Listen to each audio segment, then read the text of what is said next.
So, first of all, I would like to thank all of you for attending this lecture or this seminar from the Geological Society of Africa. And let me welcome Professor Mike Stephenson um, for today's session. I would like to introduce him like 2 minutes. So Prof. Mike actually has a 25 years of experience in energy and geological science and research, including 8 years at the national level as a leadership of UK chief geologist at the British Geological Survey.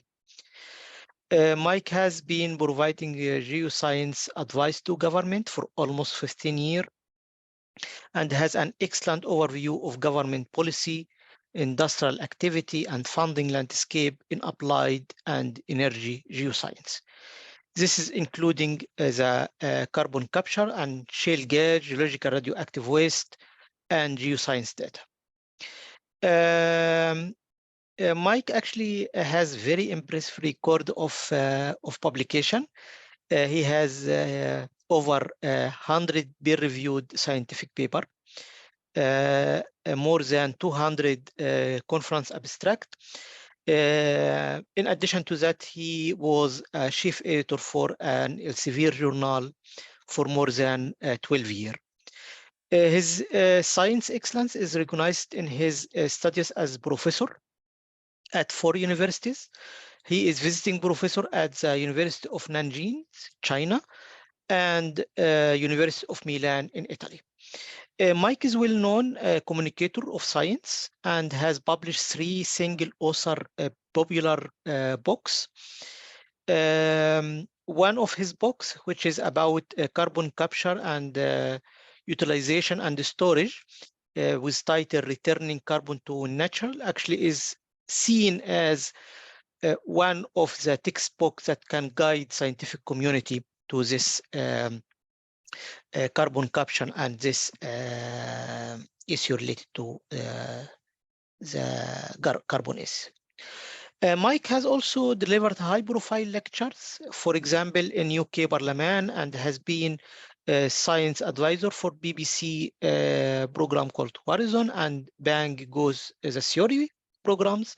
And currently, Mike runs his own company, and also he is director for DDDE Europe and Middle East.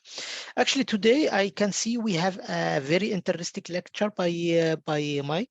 It's about the IUGS Deep Time Digital Earth Program and how this program enabling African geodata.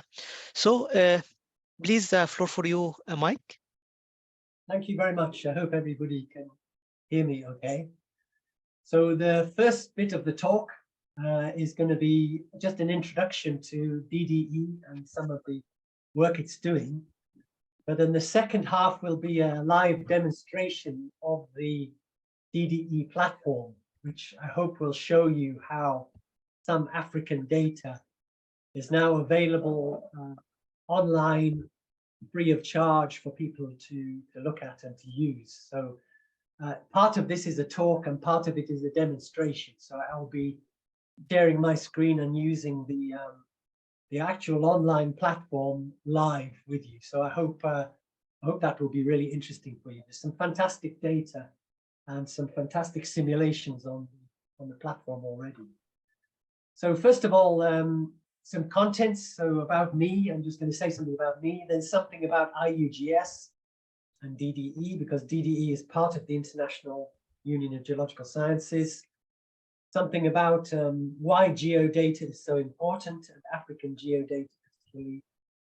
Demonstration of the DDE platform, which is going to take maybe 20 minutes, and then some conclusions.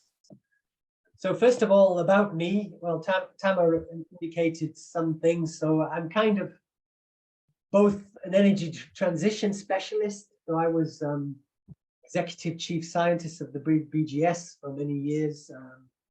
I led many large CCS and geoenergy projects. I've written quite a few books on various aspects of geological science. But I'm also a stratigrapher and a paleontologist. So I've done a lot of work in Asia, the Middle East and Africa, 100 peer-reviewed papers. And as he said before, I'm a chief editor. So I'm a fairly unusual skill set in the sense that I've run a very large organization, geoscience, including the data parts of it, but also I've been an academic, if you like, at the same time, which is quite unusual. I was also a teacher, secondary school teacher in Botswana for 8 years. So before I left to do research, I actually was a teacher. So I was in Madiba Secondary School in Mahalapi, Botswana for 8 years. So I do know something about the African situation. There's a nice picture of Mahalapi, which is not what it looked like when I lived there. Both my children were born there. So something about IUGS, first of all. So the International Union of Geological Sciences, it's the biggest geoscience organization in the world, serves millions of geoscientists, about the same age as me, so it's about 60 years old. It's the largest member of the International Science Council, and it supports international and interdisciplinary cooperation in the earth sciences. And the DDE is the first big data program of the IUGS. So it's the first time the IUGS has recognized that big data is really important for geoscience to develop. And you could argue that geoscience is behind all the other major sciences, particularly physics and chemistry, in the sense that it doesn't organize its data very well, like physics does. So the primary role of DDE is to basically to harmonize deep time Earth data and share global science knowledge, build a one-stop processing and analysis platform for geoscientists, which I'm going to show you, the very early version of it. But also the vision is to promote data-driven discovery, so not theory-driven, but data-driven. So basically picking up data and using it to find out things as opposed to hypothesis or theory-based. So the four themes are materials, life, geography, and climate. So what I'm going to show you is actually mostly stuff to do with materials, and maybe a little bit about climate when we get onto the DDE platform. So really the main thing that DDE is doing is it's not trying to build an enormous database for IUGS. What it's doing is trying to link databases together. So if you're an informatics specialist, you've probably seen a chart like this, which shows basically how data in most of the world is organized. So you have a small number of very large, big structured data sets, which are very organized. So things like meteorological data, sensor data from volcanology or seismology. But most data in deep time, at least, is in this long tail, small databases in lots of different places, universities, geological surveys, individual computers. So it's broken apart. This is what geoscience looks like in terms of data. Lots of data islands which are not connected. And this is how physics and meteorology and chemistry are different. They've actually got their data together, but geoscience hasn't. But this is what DDE will do. It will link databases together. It's not going to build a single huge database. It's going to link them together.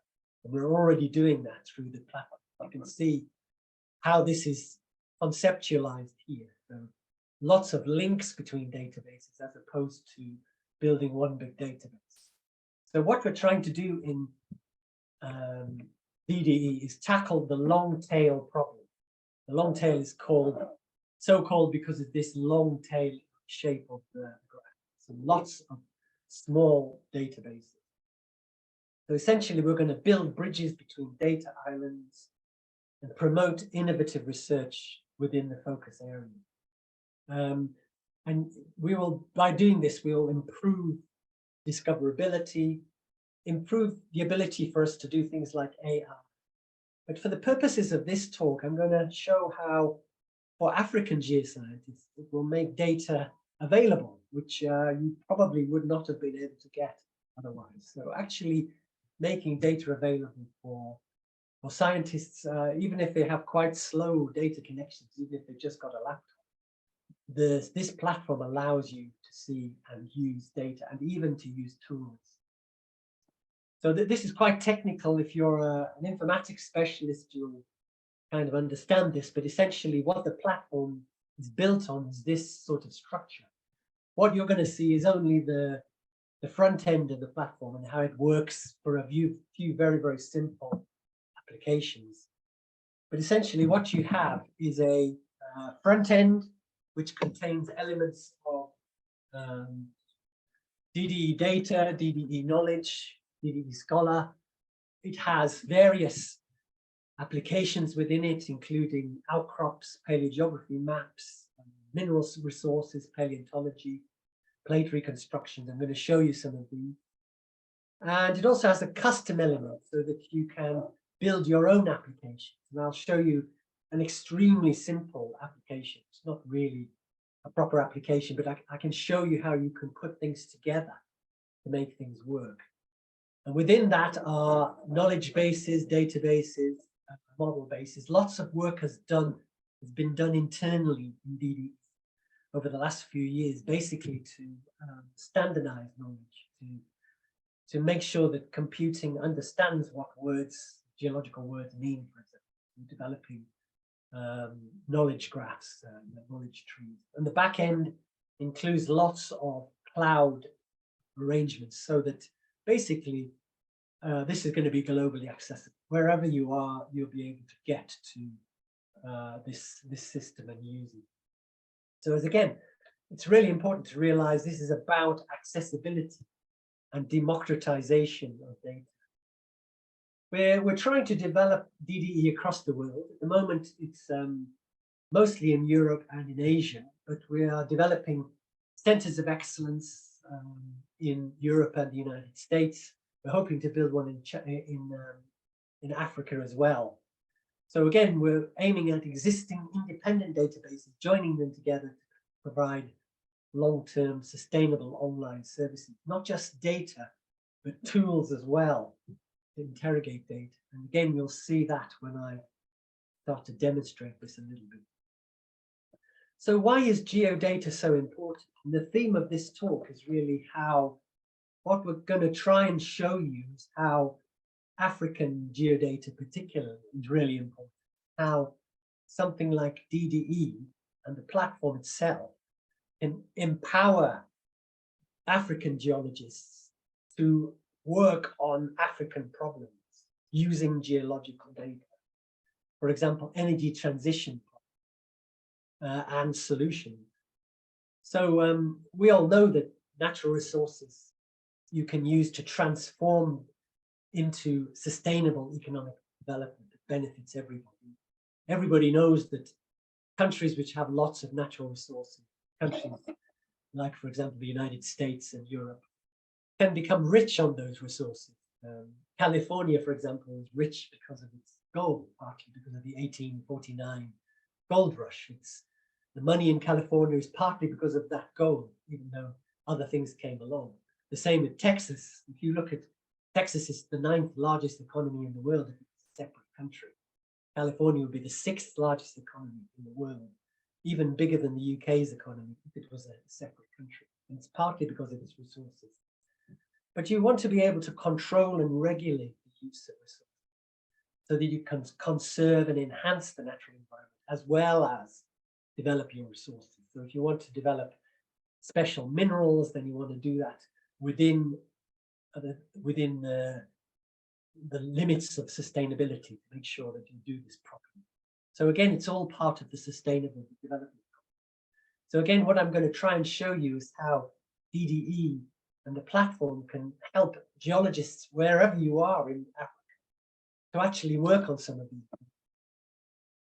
So if we take African nations, obviously African nations are rich in certain metals, which are extremely useful for the energy transition, for example, cobalt or copper and platinum. And African nations obviously want to use the metals and those resources to their very best, so that they can encourage inward investment, to develop local industry. So they go from manufacturing to high value service industry. What you don't want is what happened, I guess, in the scramble for Africa, for example, where essentially Africa's resources disappeared out of the continent and was used by other areas to become wealthy and to develop industry. And so Africa wants to get the best out of its resources.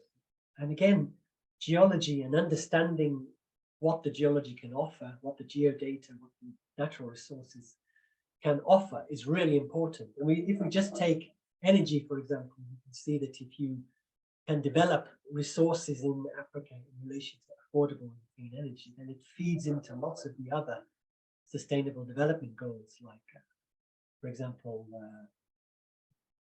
education, clean water and sanitation, because energy is needed for all these things.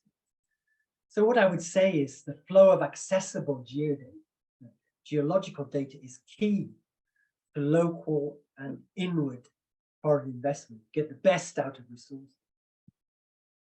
And in Africa, those geological resources could be really important for the energy transition. So I've just mentioned critical minerals, but also things like pore space for storage technologies, which help to enable renewables, things like hydrogen storage. Where is the pore space in sedimentary basins of hydrogen storage? I believe that the DDE platform can help us work that sort of thing out. We need to know about aquifer geothermal and hot dry rock. So again, understanding the basins of onshore and offshore will help us understand, for example, aquifer geothermal. The same is true for pore space for carbon capture and storage, which might be used in Africa to abate emissions from energy or industry. And we want to know where in Africa basins might be suitable for carbon capture and storage. And what I think we can show you is that the DDE platform, when it really begins to develop, will help African geologists to do some of these things. So as I said, the role of geoscience could be really important in CCS, mapping of geothermal potential, in characterization of underground storage, etc. This is from a paper that I produced a couple of years ago. I think one of the things I'd like to add is it's really important that African geoscientists, are part of this. One of the things that you can already see is technologies developed in the global north are staying there. So things like CCS, a lot of the expertise is in the global north, so a lot of the geothermal expertise. And, we need to make sure the global south, African geoscientists have the high quality data and the tools to be able to make progress in this area. So we want to make sure that institutions in Africa, geological surveys, universities, government regulatory and planning departments, have access to really good data so that they own the development of their research and can participate in the development of research rather than rely on outside agencies. So that African science can strategically develop their geological assets. And this is really, again, what DDE is all about. So we've got a couple of programs that are being developed. One is enabling decarbonization through looking at basically basins, so geological basins, sedimentary basins for carbon capture and storage, for aquifer geothermal, for hydrogen storage. Another one is the minerals map.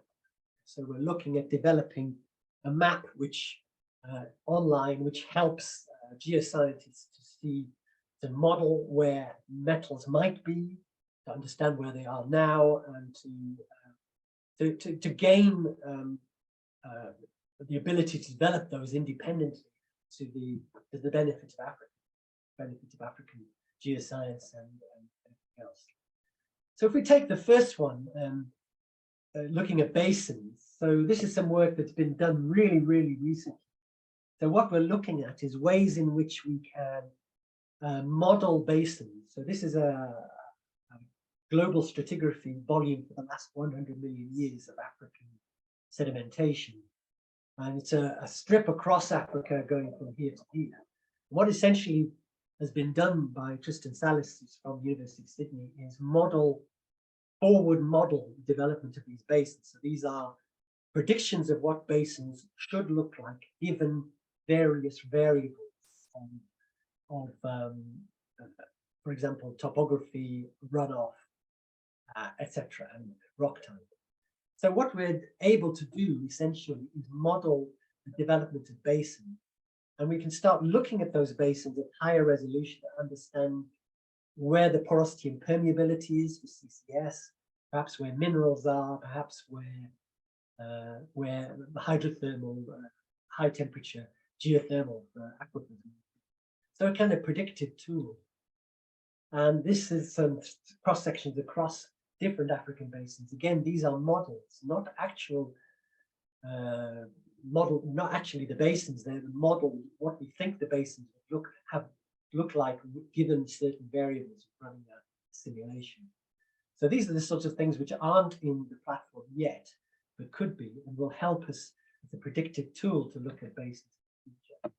Here's another one looking again high, very, very high vertical exaggeration. You can see the cross section here, A, B, looking at where basins are and what those basins look like. And again, we could use these predictive within the DDE. Right, what I'm going to do now is just demonstrate some aspects of the DDE platform. I'm going to turn my video off because I've got a feeling this might make things a little bit slow. So I'm just going to stop sharing here. What I'm going to say, first of all, is that the DDE platform is sharing data and helping to build models, for example, mineral content, porosity, permeability, heat flow. But it also has tools within it to help you to use that data yourself. So you can, if you're a geoscientist, develop tools yourself or use tools on the system to do your own research. So let's stop sharing. And the next thing I'm going to do is go to the actual site. So this is a site, it's an early version, right? Very, very simple early version. I hope you can see it. So if this is what you first see, it's only sort of 2% finished, but what you first see is this. I'll go very slowly now because I'm aware of the fact that this is a live picture. So first of all, what you're seeing is obviously the modern world. You can see, you can move your projection around. You can change your projection. So I'll just do that briefly. Hope you can all see that. You go back again to the original projection. You can also change your position in a projection. So for example, you can move yourself down like that and appear like this, going across, looking at the world from an angle like that, which is extremely useful. So for example, this is looking at the Red Sea and the northern part of Saharan Africa. So it's a very simple but nice way of illustrating your area. So what I'm going to do now is start showing you a few things that you can do straight away. So let's first of all just get out of this. We'll just go to the camera and that.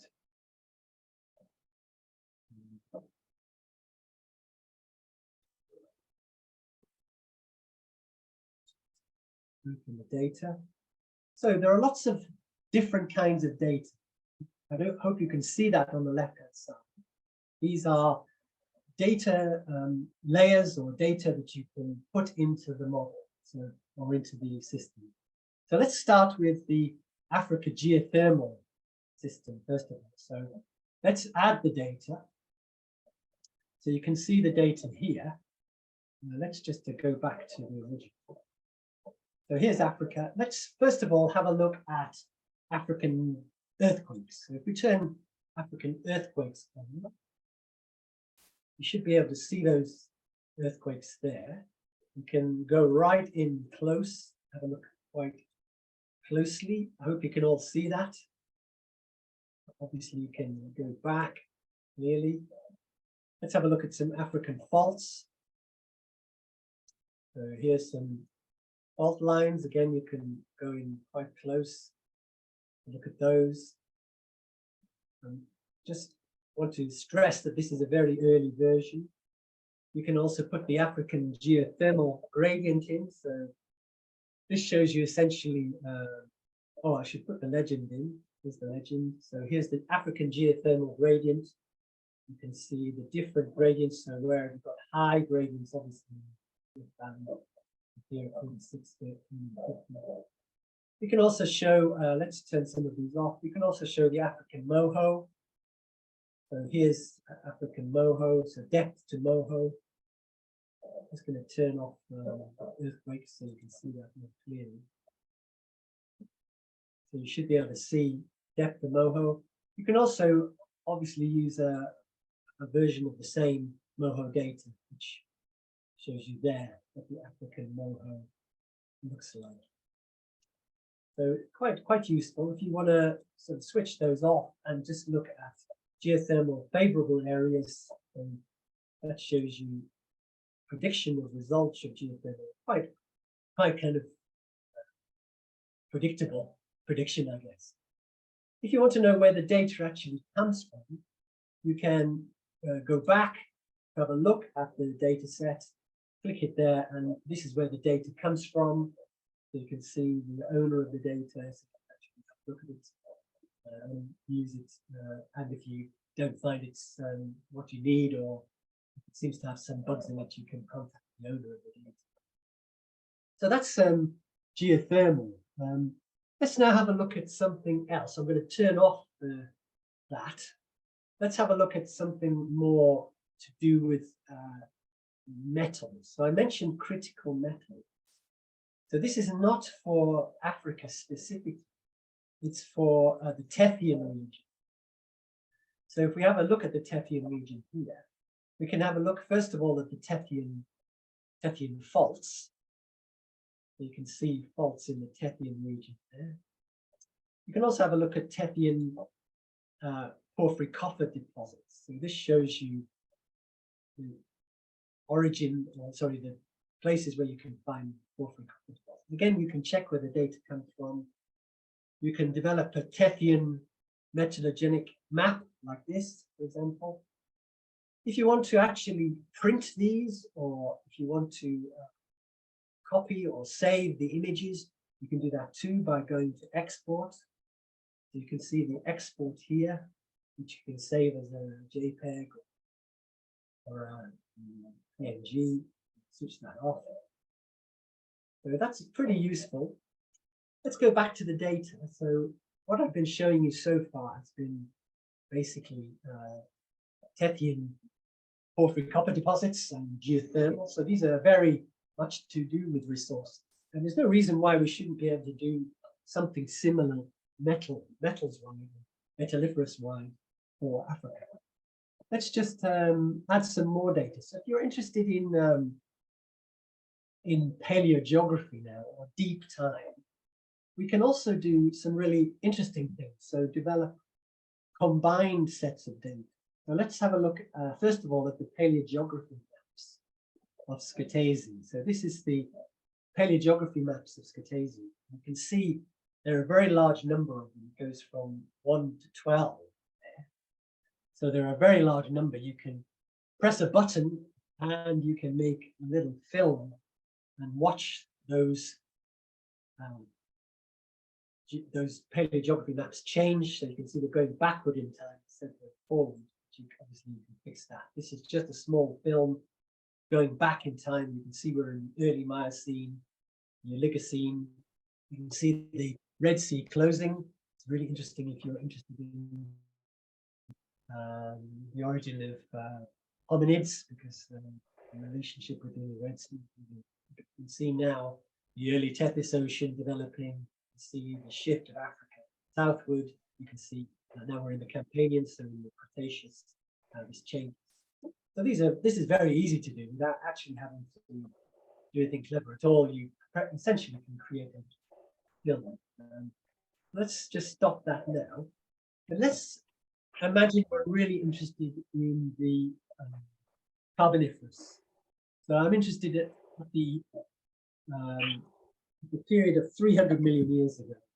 I'm just going to set the paleogeography for 300 million years. Just doing that now. I'm going to submit that.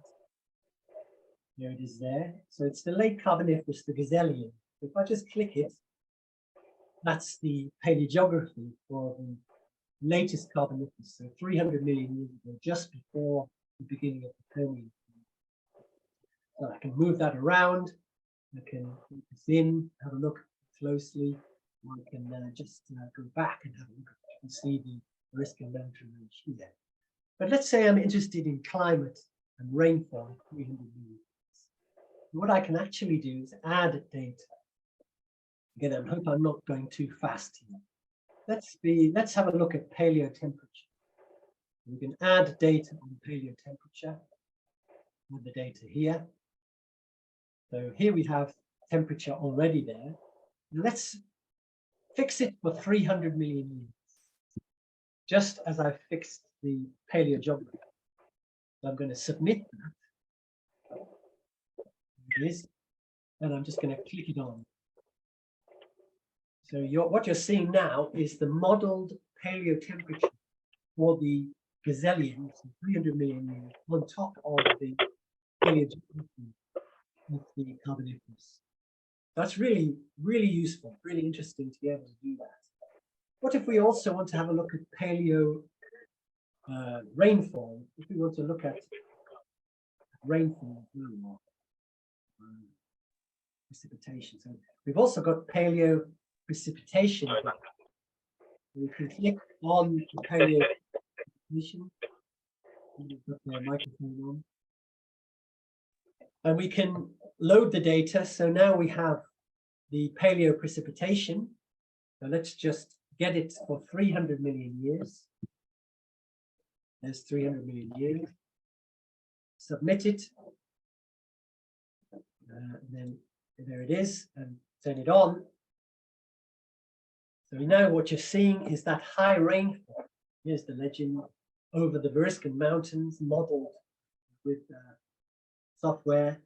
And we can switch between the three. If we want, we can switch from the rainfall to temperature, and then back to the paleogeography. Switch that on. And you can see again that the effect that the Eriskin Mountains has on this. So that's a very, very simple way that you can combine data to create your own very simple little tool. But obviously, we're aiming for much more sophisticated use of this data in the future. I would say we're probably only 2% complete. So we've got 98% of this to do, to develop as time goes by. But what I'm trying to show you is how useful this kind of setup can be. And bear in mind, this is even now open to geologists, African geologists. You can come and have a go at it if you want. As I said, very early days, but in the future, this will be available and usable on a simple laptop. I've only got a simple, cheap laptop myself, so I'm not using any fancy laptop. I've got a fairly good Wi-Fi connection at home here, but nevertheless, you know, it does work on a weekend Wi-Fi, and it even works on your phone as well. So if you have a reasonably good phone connection on an iPhone, it works as well. So it really does democratize data. It's providing data in a way that I don't think you know, it's been possible to do for a long time. So I'm just going to stop sharing that site, and I'm just going to share my PowerPoints. Just go back to that. And just to say, what I've done is try to show you this. I've tried to show you how we're developing a platform that everyone can use. And what I also got to say is that you can join the DDE program. It's very easy. It's free.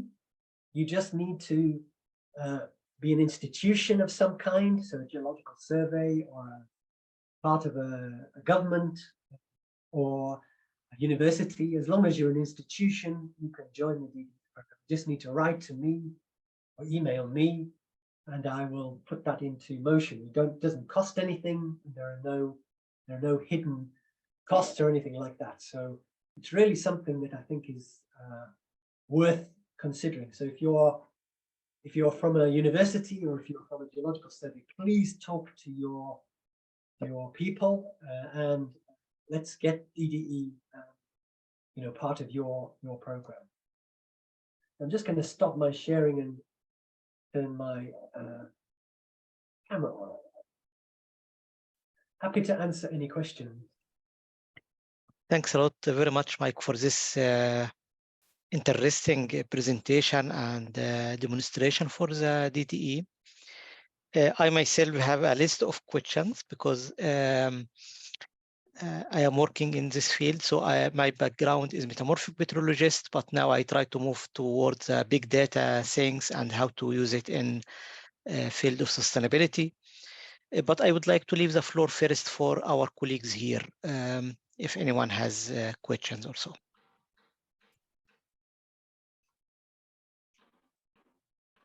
Hello, I can't raise my hand, but I have a question. Can I go ahead, Tama? Yep, Stephen? please go ahead. Okay, thank you so much, Stephen, for this wonderful presentation.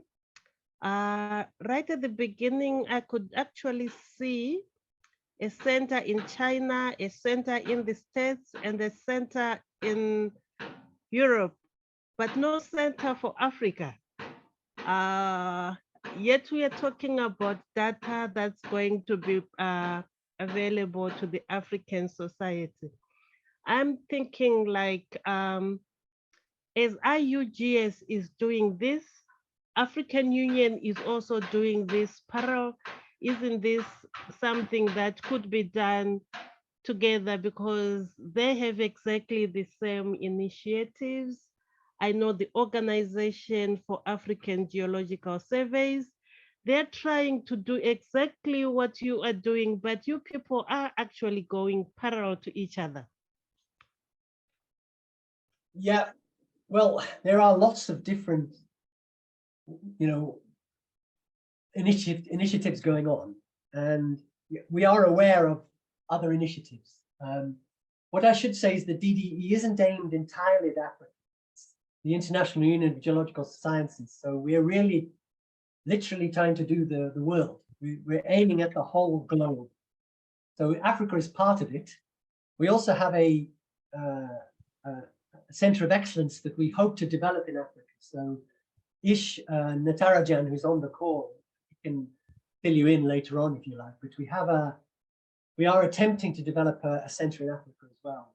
But the main point about this is that we hope that it doesn't really matter where the data is. What we're trying to do is to make data available, not to build huge databases, but to link data better.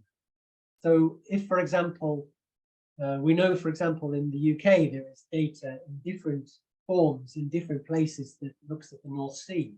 But to actually build, let's say, a basin model of the North Sea is quite difficult when you can't get at the data. The data don't speak to each other. The databases aren't related or aren't connected. So we're trying to essentially build the connections between data. And our aim is really worldwide. It's not just African. But you're right. I mean, we do need to work with other groups that are developing these methods. But we are doing this anyway because we're doing it for the world. And we're quite well ahead in some areas. Yep, thanks a lot.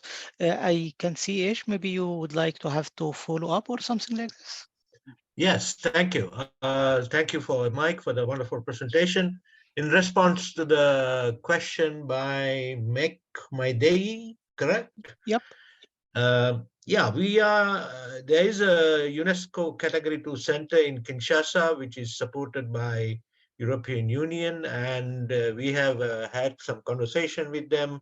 There is a possibility there could be a center of excellence somewhere in DRC, particularly in the University of Lumumbashi or something nearby. So the conversations are going on, but Africa is a big continent. You don't need, we can think about centers of excellence for each sub-region almost, the southern, eastern, central, western, and northern Africa. So there is no restrictions about who could be interested in talking to us about creating centers of excellence. And the next part of the comment, yes, Organization for African Geological Surveys, they are doing, they are into conversation about similar projects. But you must remember, there is a lot of African data which is outside of Africa. So that is something a group like DDE, particularly under the umbrella of International Union of Geological Sciences, as well as our relations developing with UN organizations like UNESCO, we can help to bring in and upgrade the databases which African organizations would like to create. Maybe a small follow-up, because Make or Lady is a secretariat for the Geological Society of Africa. Mm-hmm. So maybe on behalf of the Geological Society of Africa, just would like to contribute to this. So if you see that any role for us, please go ahead and contact me or the head of the society or lady. Just drop us an email and we try to help and facilitate this from our side. Okay. It will be a pleasure for us to do that. Okay. One issue, of course, is the IUGS. Thank you so much for the responses. Thank you. IUGS, of course, contains pretty much all the geological in the world. So IUGS is already, and DDE as part of IUGS has a kind of wide remit.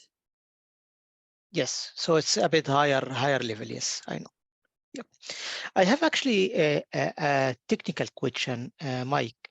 You said just in your comment to Lady that the data to communicate with each other. So how you solve this problem? Because I think this is one of the biggest problems when you try to build big database and you start to collect different data, and the same data, the same data, but has different structure or has different variable name, and you can't link it because it's different variable name. So how you are solving this? Yeah, good question. So we have plenty of experience in it. So IUGS, as you know, is an important part of the map for the world. I've forgotten its name now. Never mind. But essentially, IUGS DDE is involved with some of the organizations which have developed maps of Europe and maps of the world. Those maps had a problem, as you said, of having, for example, if you have a French map and a German map, even though the two geologies are right up against each other and are the same, the formation names are different in Germany and France. So you have to develop dictionaries and knowledge trees so that essentially you make consistent data between different areas. And this is something that we have quite a bit of experience of inside DDE and are making use of. So one of the things that's been done in the last 2 to 3 years is essentially developed methods of interoperability. So making phrases, making words consistent across their usage. So it's not easy. So in paleogeography, for example, Jim Ogg, you may know Jim, is working on this right now. One of the problems in Southeast Asia, for example, where we're interested in working, is how there are multiple names for the same formation, or where a formation on one side of a border is split into two, and on the other side of the border is one, and dealing with that. So I'm not trying to say that these aren't difficult problems. They involve lots of geological groundwork, but they've been done very successfully in the past for problems of a very similar type. So it is hard work. I mean, it's a lot of groundwork, but it's something that DDE has more than enough resources and experience to deal with. And that, again, that's one of the things about being IUGS, having a lot of power behind it, is that these are problems that we can solve because of the experience and knowledge. Yeah. And of course, you now reflect on just the data, but if we go to interpretation of the data and how the different scientists interpret the same data, it's another problem. It's So for example, we've already done some of this. So when I was at BGS, I helped to sort this out. Unfortunately, it's not on the platform yet, but I did some work for the biostratigraphy of the North Sea. So basically the fossil ranges for North Sea Wales and also UK sections. So this was done within DDE and GBDB, which is another database. And essentially what it involved was spending quite a lot of time working on, for example, synonyms, so fossils which are the same but have different names. So, so for example, we know that a particular fossil, it occurs in two places, but it has two different names, but we know it's the same. So you actually have to have a scientist, a paleontologist, to sort that out. But it was done as part of that project. It's not on the platform. It was very hard work, and there's nothing else, there's no way you can deal with it except by doing it, by actually having a specialist to iron out problems. And even then, when you do that, there's going to be errors in there. We know that. Of course. It's not something you remove. Of course, yeah. Again, we've been doing it in the last 2 to 3 years, quite successful. I don't see any problem. It's just a lot of legwork, a lot of work. Yep. Time consuming, of course, and infrastructure, and yes, of course, yeah. Maybe I can leave the floor for someone who would like to ask. Anyone has any question from the audience, or I can go for mine? Yes, Mr. Tamer. Yeah, please go ahead. Mr. Smail Shallat from Algeria. Hi. Thank you for the invitation. Thank you, Mr. Mike, for the presentation. I have 2 questions about the website deeptimes.org. This website is built from simulation by software or a combination by the experimental data too? This is my first question. The second one, how from Algeria here in our country contribute in the program DDE? And thank you. Okay, thank you very much, Semaine. Thanks for your questions. So that I'll answer the second question first. So it's easy for you to become part. If you are part of an institution, you just need to persuade your institute to become part of DDE. It's very simple. You just need to write me an email. Yes. Get your institution to write me an email and you can join. It's as simple as that. There's no question of any other difficulty. So I'm very happy also if you want to talk to anyone in your organization, perhaps a senior person. If you're not a senior person and you want me to have a Zoom meeting with that person, then I'm quite happy to do that. We're very keen on developing and spreading our membership. I mean, remember, we are IUGS, so part of the International Union of Geological Sciences, but we're also trying to develop members so that we can cater for them, and so the data that's useful to them can be placed on DDE. And the second question is, well, the data in the platform, which is very, very early stages, as I said, it's only like 2% ready. It comes from various places. So, for example, the Scutese paleogeographic maps, everybody knows those. They're there with agreement with Scutese. They have been developed, as you know, over many, many decades. Painstaking work on fasces and paleogeography maps, etc. Other data, is from papers, published papers. Yes. But some of the stuff on here eventually will become actual research programs, so actual new interpretation. So I'll give you an example. Work on porphyry copper deposits.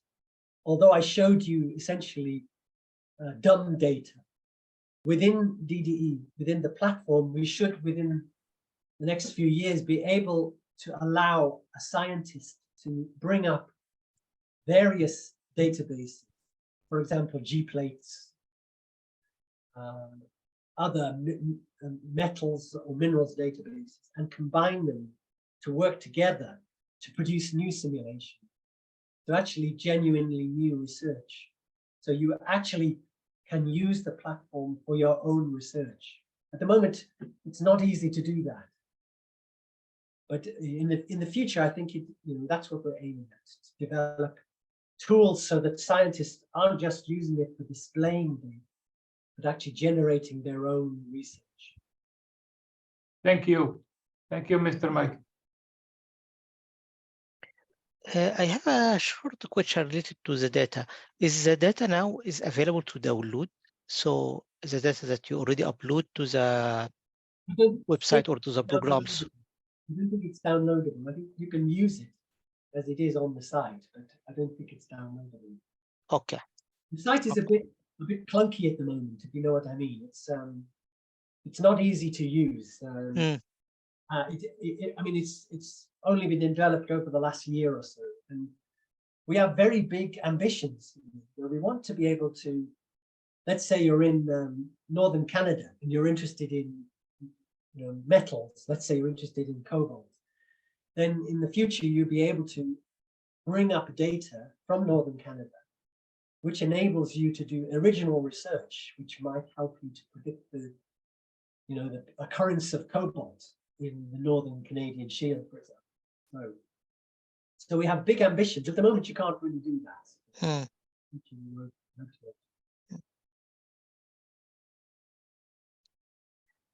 What's the language that you are using for programming this platform? What's the language? I'm afraid I don't know. Okay.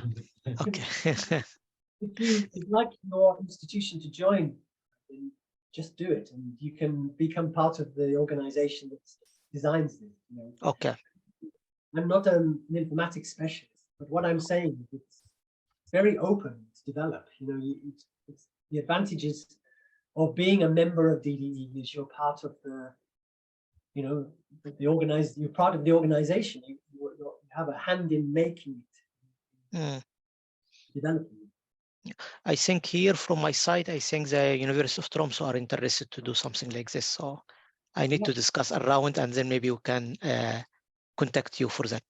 Yeah, please. Yeah. And I just want to repeat that anybody who has an institution who's interested, you need only to send me an email, from your senior person. We can join. You can join. Yep. Sorry, Tama. Yeah, please, Professor. Yeah, fine. Thanks a lot. So Professor Okunula is the president of the Geological Society of Africa. So he is our host today.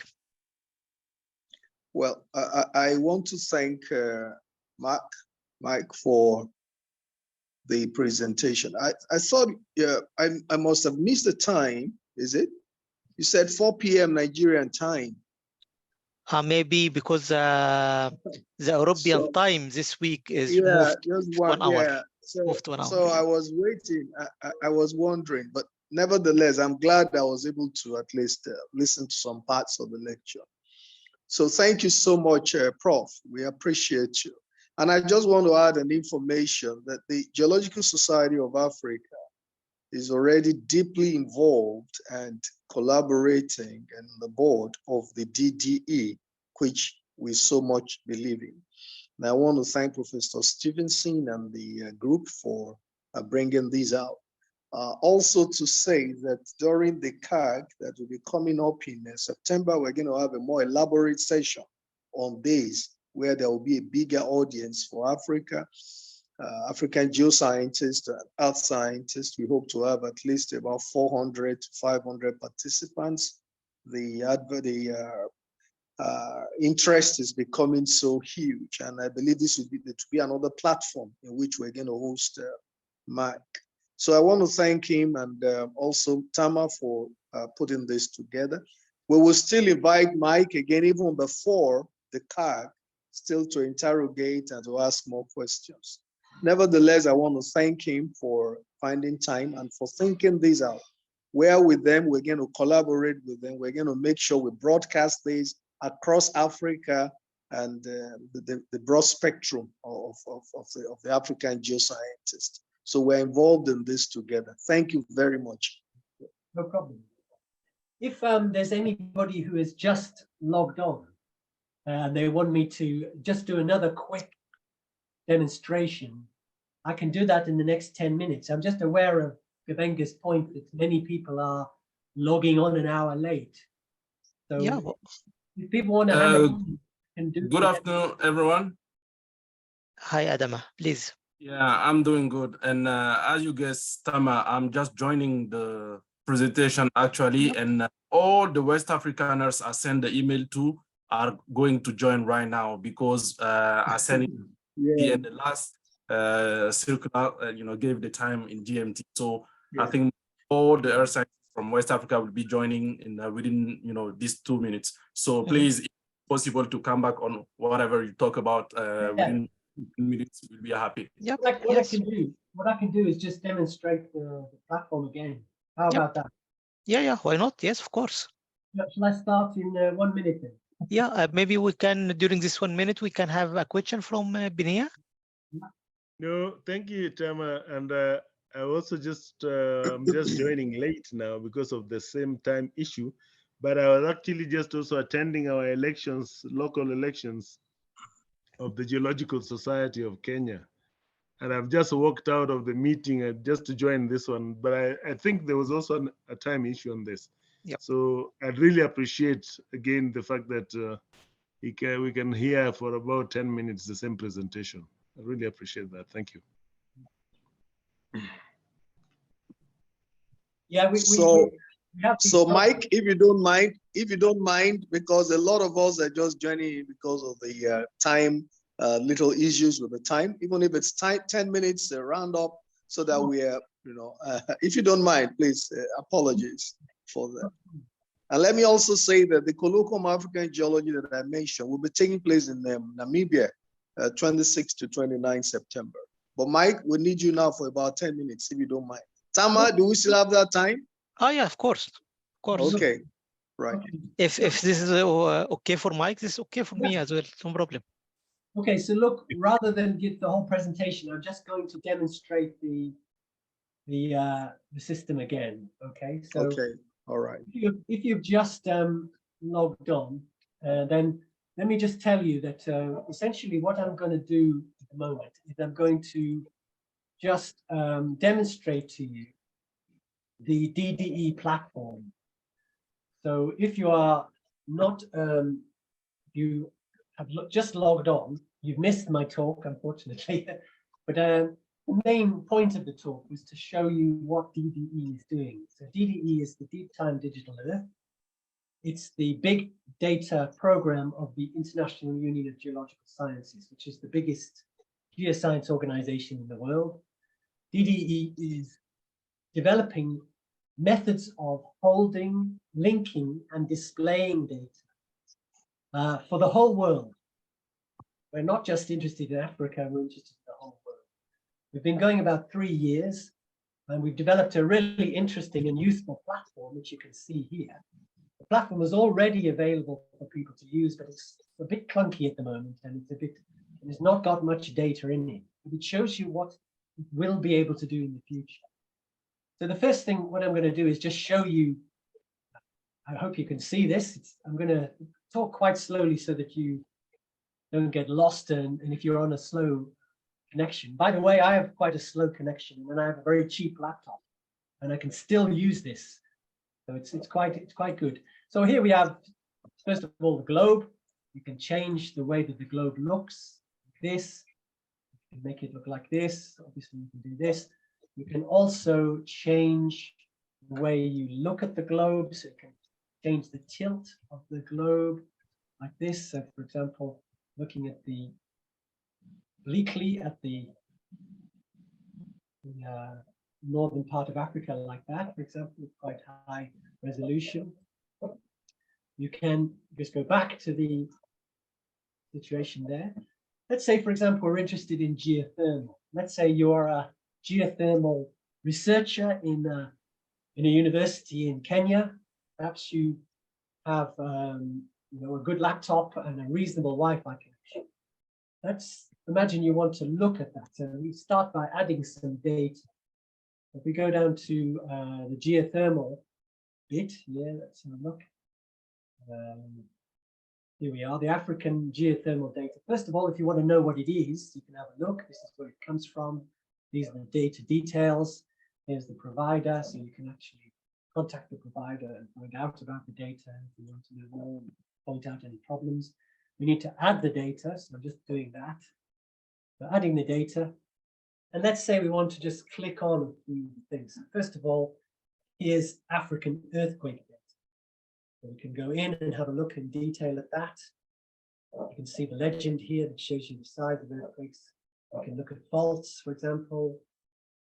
Again, much of this data is available. It's not particularly special.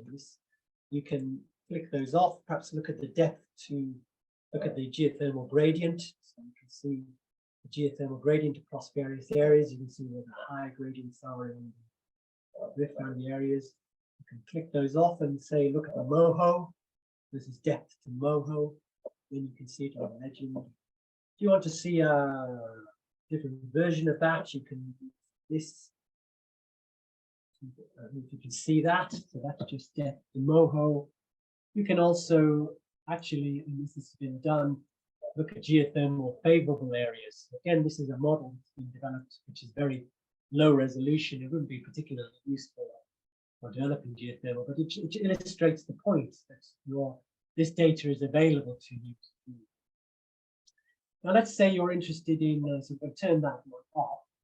Let's say we're interested in porphyry copper deposits. So if we have a look at first porphyry copper deposits, let's can find those. Metallurgy of Tethyan. So this is the Tethys, so not actually Africa, but we can have a look at Tethys faults.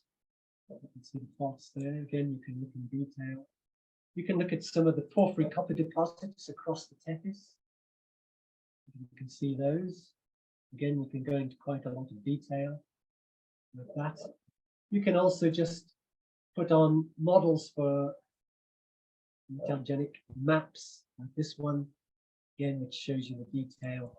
This is very piecemeal, it's only for the Tethys, but these are the sort of things we will be developing in other areas. Again, if you want to look at the data, you can look at the data by checking the origin. So let's just switch that one. I'm going through this quite quickly, so forgive me if it's a bit too quick. Let's now imagine that we are paleogeographically interested. I'm interested in paleogeography. So let's turn on the famous paleogeography maps of the Scotese. So first of all, you can see. Let's say we just click one. That shows you one. You can look at the late glacial maximum. See that there. You can see the Red Sea is thinner. If you want, you can switch those off and you can just have a little film showing paleogeography changes. This is going the wrong way, actually going backwards, but of course you can fix that as well. You can see the Red Sea disappearing as we move into the middle Miocene, the early Miocene, the Oligocene, etc. And this is now moving into, we're just in the early Eocene, so you can see, and of course you can move this around as you like. But we just stop that. But let's say we're particularly interested in the Carboniferous. Let's say we're interested in Carboniferous. So let's have a look at the Carboniferous only. So you can filter for Carboniferous. So we're looking at 300 million years ago. I'm going to click that, accept that, and just click it on. And here's the Carboniferous, late Carboniferous Gazzellian paleogeography of the planet. But let's say you're also interested in the, let's say you're also interested in the temperature, so modeled temperature. So let's click on modeled paleotemperature. add the data, and let's again look for the 300 million year. So what I'm creating here is a simple little model of my own, or a simple little demonstration of my own of the paleotemperature of the gazillion. So I've submitted for the gazillion. I'm going to click it on so you can see the paleogeography, and now you can see the modern temperature. And let's say we're also interested in paleo precipitation. So let's click on paleo precipitation, add data. And we again want to go to 300 million. Let's go to 300 million. Submit. There it is. And let's click that on. And we can see model precipitation. You can see the higher precipitation on those Variscan mountains at the end of the Carboniferous, at the beginning of the Permian. And you can, of course, flick between these as well. So flicking between them, just flick off and on. And the same with this one. So you can see how these temperature and rainfall arrangements work. Of course, the topography is one of the reasons why we have the kind of circular argument here, but you can see on the legend. And if you want to, save any of these, you can export like this. Export, with a legend, with different formats, PNG, JPEG. So it's quite good. At the moment, it's kind of developed for demonstration, so it'd be particularly useful for students. But in the end, what we are hoping to develop is more sophisticated tools so that you can actually log on yourself and develop your own research, and actually have your own projects whereby you could model porphyry copper deposits in Northern Africa, or cobalt deposits in Africa, using the data that's here and using tools that either are here or that you develop yourself. So combining data sets, rather like I did just here, but in a new way to do your own research. So the point is that this is open, it's IUGS, it's for everybody to use, it's for geoscientists across the world to use, it's not commercial or anything, it's not to make money, it's to provide data to help, for example, in Africa, African scientists to gain control of their resources, their ability to do things, their science, to build their own models, to do their own research. So it's a very democratizing process. We're hoping to democratize science. And as Gebenga mentioned, the president of GSAF mentioned earlier on, I will be in Windhoek at the African Colloquium in September to demonstrate this in a bit more detail, hoping to actually get people to develop their own interest in this. I just wanted to repeat that this is an open piece of platform. It's a bit clunky at the moment, but eventually it will be really, really good. But we really want people to join DDE.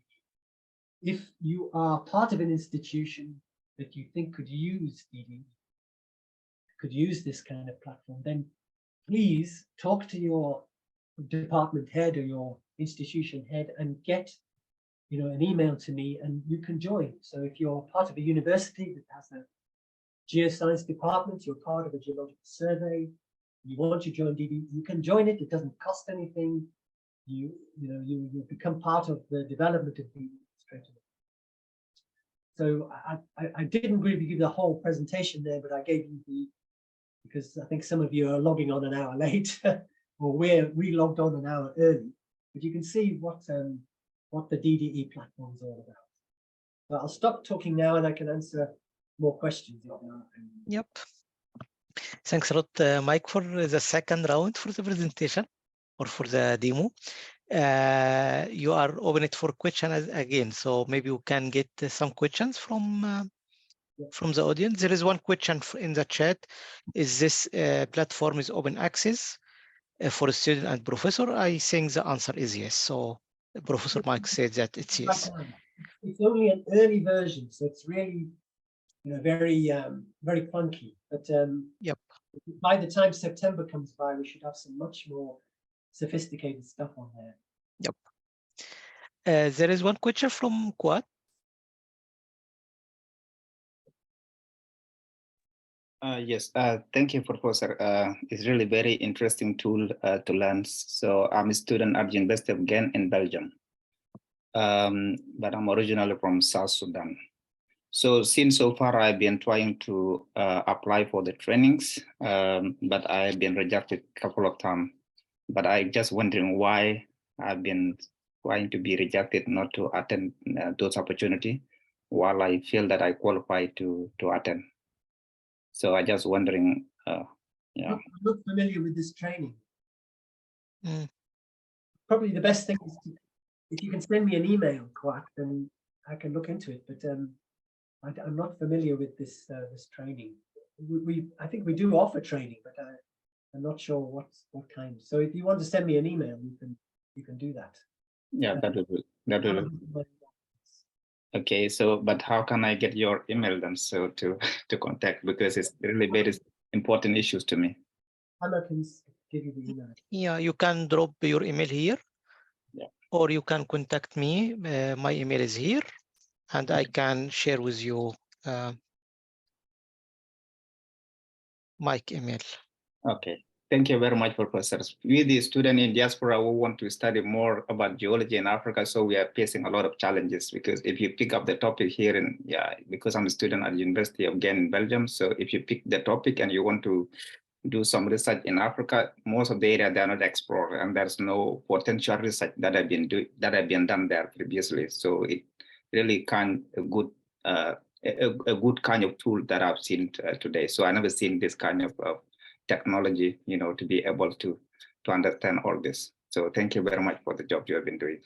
The point of the platform is that anybody anywhere, and it's not just Africa, we are covering the world. I mean, this is a worldwide program from the International Union of Geological Sciences. We are part of the IUGS Big Data Program. We are the Big Data Program of IUGS. So, anyone who, has a half decent laptop and a reasonable Wi-Fi should be able to do a lot of the stuff on this platform. I can already use it, even though I have quite a poor Wi-Fi at home. My laptop is quite cheap. It still enables me to do most of it. Still working. Thank you, Mike. If I can just ask this question. In fact, the DD looks it looks like a groundbreaking thing that would turn things around, like a game changer. And this sincerely appreciated. As you can give your data one spot and all that. But let me ask a question. Where are the sources of your data? That you get to compile them from different sources? Because I can click, and then I can have maybe a lot of information on climate change in a particular area in Africa in which I want to. So how are you able to coalesce this data to feed them in, and that people can now access it?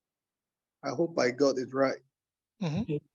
All the data is, you can find out where all of it comes from. So let's just remove some of these, and I'll just show you. Can you see that? So take, for example, the Lee et al. Paleoprecipitation. If we click on that, you can see where the data has come from. So it comes from Zhang at pku.edu.cn. So this is from China. Good. Shows you here. Here we performed 55 snapshot simulations for the past 540 million years. So you can see where all the data comes from. Mm.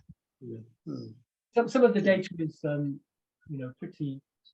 We're not saying that this data is special. Some of this is published. It's in paper. Yeah.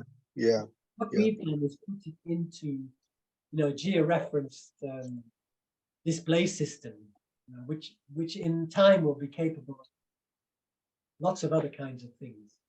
It's just at the beginning we're developing. But you can see the source of all the data. Yeah. This means that you have a team who are mining the data from published work. Yeah, we have a very large team, which Okay. is putting together data from across the world. So, for example, that Tethyan thing I showed you earlier, the reason for that is because we have a group who are specialists in Tethyan porphyry copper deposits. So that's why that data is there. And if you have a look up here, or you can't see it, I'll just turn it back on again. Excuse me while I just turn it back on. So if you have a look up here, it's gone. There is some data up here, seems to have disappeared, which was data I actually helped produce. It's the GBV. It seems to have gone from yesterday. Never mind. But yes, so at the moment it sort of depends on who is working on what. So this deep bone database, for example, that's a database for vertebrate paleontologists, basically. And again, it has there's somebody working on it who's an expert in vertebrate specimens. So we've got that data there. Yep. This data will be sucked in from other places. It won't be on the DDE database. It will be brought in, via a series of scripts. Actually, maybe I can get this opportunity, Mike, to invite our colleagues from African society in general, different university. If you have master students who would like to work with their master, maybe you can invite them to collect data and provide this data to such initiative. Because as Mike highlighted, we need manpower in order to feed this tool with data. And the master student sometimes goes for maybe silly project or something like this. So we can use their time to provide data for such initiative. Yeah, I mean, that's something that's in our minds. But at the moment, we want to get membership, really. I mean, this is a fantastic initiative. I'm still surprised by how difficult it is to get people to join DDE. I don't mean individuals. I mean, you can't join DDE as an individual. You want institutions to join. I mean, we have the British Geological Survey, the Indian Geological Survey, the Korean Geological Survey, the Russian Geological Survey.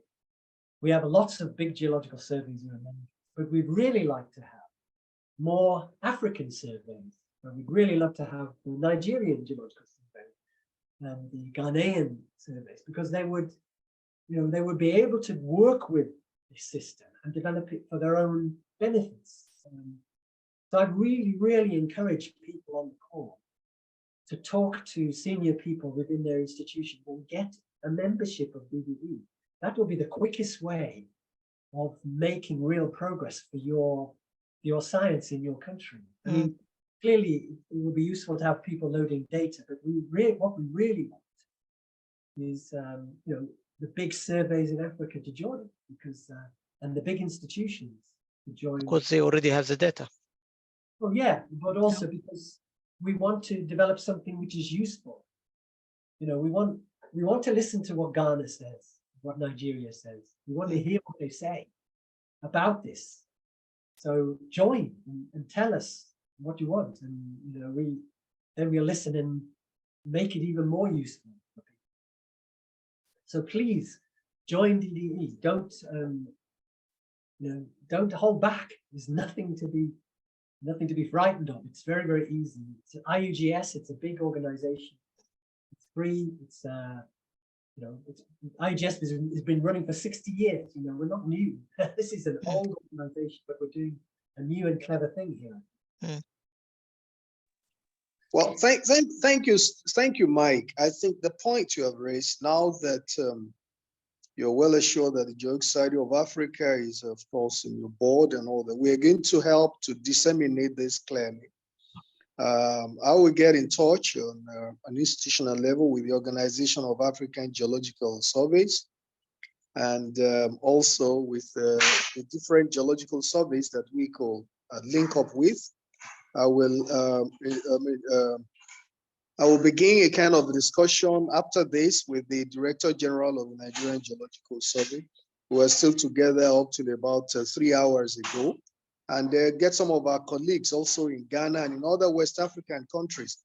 We will discuss these at our next council meeting, April 5, and then we'll be able to see how we can, at institutional levels, be able to disseminate this information, because it's really a change. I mean, a change agent, and everybody will benefit.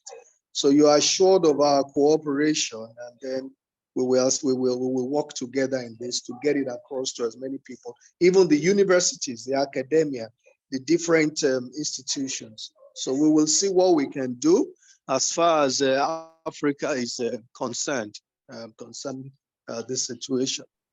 Thank you very much. Again, I'm sure by just before September or at September, because the Colloquium of African Geology, we have a lot of institutional representations from all over Africa, the Organization of Geological Survey, the African Mineral Development Center, all the geological surveys, a lot of representation from heads of departments of the different universities in Africa. And I believe it will also be a wonderful place to disseminate. And I'm also, for all those of us who are in this webinar, to invite us to also disseminate this. And then also let's see when we come together again in Windhoek, 26 to 29 September, and discuss this fully, because Africa will benefit from this very, very clearly.